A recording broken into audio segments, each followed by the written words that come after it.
kulan ballaaran oo ay yeeshay xubno ka tirsan ganacsatada gobolka Banaadir iyo mas'uuliyiinta rugta ganacsiga gobolka Banaadir ayaa lagu qabtay magaalada Muqdisho. kulanka ayaa waxaa ka soo qayb galay qaybaha kala duwan ee ganacsatada gobolka Banaadir waxaana diiradda lagu saaray sidii qasnada dawladda ugu dhici lahayd lacagaha canshuuraha iyo khidmadaha kale ee laga qaado ganacsatada Soomaaliyeed. ganacsatada ayaa walaac ka muujiyay lacagaha laga qaado waxayna dood dheer iyo falanqeyn kadib isla soo saareen war murtiyada ay ku midaysan yihiin iyo qodobo kale. haddaba waa kuwan qaarkood xubnihii waxaana ka mid ah hadaladoodii. waxaan rabaa inaan idinku soo dhaweeyo shirkan ay idiin soo qabanqaabisay xafiiskan aad furateen idinkoo dhisateen ah rugta ganacsiga gobolka Banaadir. mar raba inaan ku dheereeyo waxaan rabaa inaan waqtiladan haysan soo koobo. horta waxaan rabaa abdii inaan ka siiyo shaqadii aad noo dhiibteen 23 November sanadka 2016 oo ahaa in la abuuro la aasaaso xafiiska rugta ganacsiga gobolka Banaadir in uu marayo meel fiican. maanta xafiiskan aad ku shiraysiin adinka iskale rugta ganacsiga gobolka Banaadir ayaa idin iskale adinka ayaa iskale xafiiskiina aad u imaanaysiin inaad ku shirtiin ku kulantiin uga discuss garaysiin arrimaha ganacsiga iyo ganacsatada ayuu yahay. waxa kale oo aan rabaa inaan idin sheego in cabashadiina ahayd canshuuraha dheeraadka ah oo aan ku dhicin aan loo isticmaalin danaha caamka ah cabashadii aad ka qabteen oo balaarnayd in also ayadana laga sameeyay draft laga sameeyay qoraal ah lana gaarsiiyay xafiis walba oo qoseeya in arrinkaas uu wax ka qabto. sideedaba waxay tahay ganacsi waxa yahay canshuur waxay tahay in waa khidmad laga qaado ummadda ganacsatada laga qaado loona adeegsado wax ka qabashada arrimaha bulshada oo aan loo adeegsan in ama si qaas loo siiyo ganacsade ama ganacsato ama koox gaar ah si gaar loogu naasnuujin dib loogu celiyo laga qaado bulshada kuwooda wax haysta oo dhaqaalaha leh dibna loogu celiyo kuwooda aan wax haysan oo aan dhaqaalaha lahayn. canshuur bixiyaashu waxay xaq u leeyihiin in uu jiro isla xisaabtan inuu yimaado in canshuurta ay bixiyaan in meel munaasab lagu bixiyo oo aan dib loogu bixin meel aan munaasab ahayn inay ogaadaan haddii aan loo isticmaalay nidaamka saxda ahna in loo sheego oo laga daayo laga dhaafo oo aan la saarin canshuurtaas aan ganacsigooda la saarin. sida muuqatadkooda warqabtiin cabashadiinana horey marar badan aan uga dhageystay badeecada ka soo degay dekedda Muqdisho canshuurta saaran darteeda wax badan ay ka qaalisan tahay badeecada ka soo degta gobolada kale ee waddanka degadaha kale waddanka waxaana sabab u ah canshuurta dheeraadka ah oo adinkoo raalli ku ah aad u dhiibteen in ummadiina wax loogu qabto oo dib loogu celiyo jidadka lagu dhiso oo isbitaallo lagu dhiso oo abaaraha wax looga qabto ummad dib loogu celiyo. sida muuqata canshuurtaas qayb ka mid ah waxay aadaysaa in lagu maalgeliyo barnaamijyo aan runtii ku habboonayn aan saxna ahayn. marka inaad cabashadiini ayadoo qoraal ah in la gaarsiiyey inaan ku update gareeyo xafiis walba oo ay qusayso arrinkaas. waxaan rabaa in xubno idin ka mid ah ganacsatada oo taxpayerska oo canshuurta bixiya inay also hadlaan oo la hadlaan mataqaana la hadlaan mediaha ayna caddeeyaan shirkan also aad ugu timaadeen oo ah shir jiraad dhinac ka ah dhinacna update ka ah inaad caddaysiin dareenkiina ku aadan canshuurta loo goynaayo loona isticmaalayo siyaabo aan sax ahayn. waa mahadsantihiin. xafeed taariikhdu maanta ay tahay bisha 18 bisha 12 2016 waa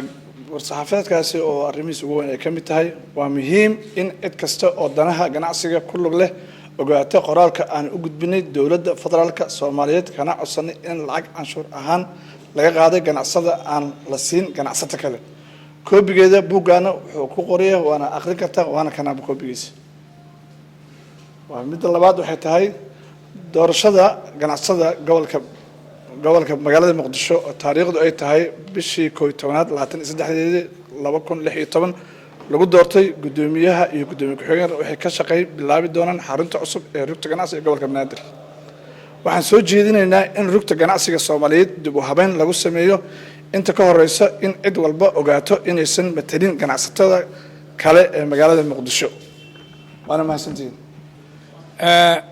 Soomaalida waxay tiraa nima duugtay nima doorataba dib isuma aragtiin. waxaan soo jeedinaynaa walaalkeen dadka ka tagay ganacsatada ka tagay oo muxuu dad kale u galay waxaan leeyahay ku soo noqon dadkooda walaalaha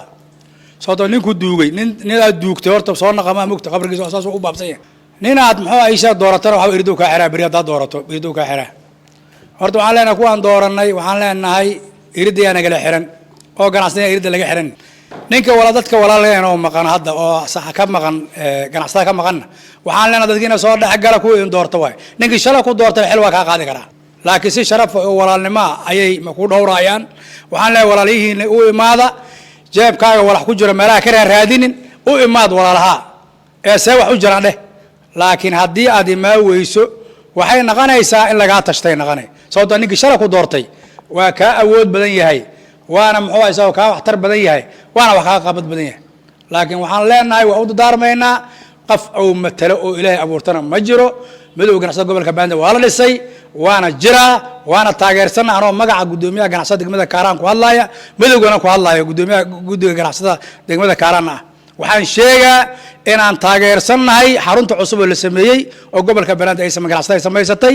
maamulka gudoomiyaha gudoomiyaha ku-xigeenada iyo inta la shaqeysana waa taageersanahay ninkii ganacsiga u soo naqa waayna waa laga tashanaa hanqaraha lagu maantiyo hantida lagu dhaqmayo hantida oo la sameeynayo oo dadka maxaa lagu laaluushaayo ama dadka la siinaayo ganacsiga laga qaado waaya awood waxay u leedahay ganacsiga inay bari laga baala waxna soo deegi kara male wallahi afkaaga uraa wallahi meela gashaa weey marka iska ilaali u soo noqo dadkaaga walaalaha waaye waxay ka diidaan ma jirta gobolka Banaadir gudoomiye looma sameey karana qof aan ka yeelina ma jirto ma saxbisiin maxaan ku dhaca warkeen way laxun haddaad cabsaysiin iska aamus guriina jooga gobolka Banaadir ninkii dhahaya loo dhisi maamul gobolka Banaadir ninka midowga ganacsiga gudoomiyaha u ah gudoomiye Soomaaliya tahay inaad dhista adiga laga rabo kaalintaad adiga aqaan weysa ama aad fahmi weysa lagu dhisay dadka dhaca ka soo galaan leh wassalaamu calaykum warahmatullahi ko waxaan kala rabaan ku dara aan ka faa'iideysanay waa u mahad celaa ganacsatada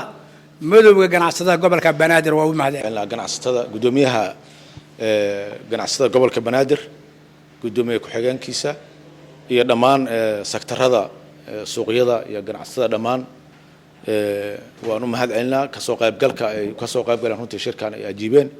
intaas kadib halkii waa la dhameeyay laakiin waxaan rabaa inaan wixii ay iloobeen aan ku daro dadkan waa dadkii u istaagay meeshan fadhiya inay ku celiyaan ganacsatada dadka Soomaaliyeed xoolihii ay dhexdooda ka faa'iideen ama ka sameeyeen inay ku dhex celiyaan sida wadooyinka ay dhiseen runtii dadku waa la socdaan dhammaan wadada sayidka dhexmarta sayidka ilaa isgoyska Bakaaraha wadada Bakaaraha dhexdeeda marta howlwadaag ilaa maaragtay Baarwax wadada isgoyska kilometer 5 ama Soobe ilaa Danwadaagta hadda oo dhamaatay oo wax yar oo naashnash u hareen marshibiyadiga wadada wadnaha oo 7 kilometer ah oo laba jibaaran insha Allah waxaan rajaynaynaa haddii Allah idmo qaybta ganacsatada uga aadan iyo bulshada reer Muqdisho ama Soomaaliyeed inay dhameystiraan insha Allah inta hartana haddii Allah idmo wadooyinka Muqdisho una gudbaan wadooyinka kale ee ka baxa gobolka Banaadir ee aada gobolada kale ee Soomaaliyeed si ganacsiga ay maaragtay u sahlanaado isku xirka ganacsiga iyo isu socodka dadka ay u sahlanaato marka dadkan runtii waa dadka inta sameeyay Ilaahay ay la galab garay waxaan rajaynayaa inay inta kalena ay la saciyaan hawshan la qaadaan mar labaad waxaan aan leeyahay dhinaca kale ganacsatada gobolka Banaadir waa tashadeen waan isku tashadeen inay ismaamulaan maamul dhexdooda ah runtii kana celiya isbarbardhig la'aanta gobolada kale ee Soomaaliyeed ee dekedaha leh furdooyin kale isbarbardhig la'aanta ay qabto Muqdisho xagga waxaan ka hadlaa ganacsiga tariifada isbarbardhig la'aanta iyo culayska saaran dadkii oo hadli lahaay waa dadka meeshan ku diyaarsan maamulkoodina waa diyaarsadeen insha Allah waxaan rajaynayaa inay hawshaas sii socoto marka hadal dheer ugu jira intaas aan ku soo gabagabeynaa billahi tawfiiq assalamu alaykum wa rahmatullahi wa barakatuh Muuse Maxamuud Jiiso Muqdisho Films magaalada Muqdisho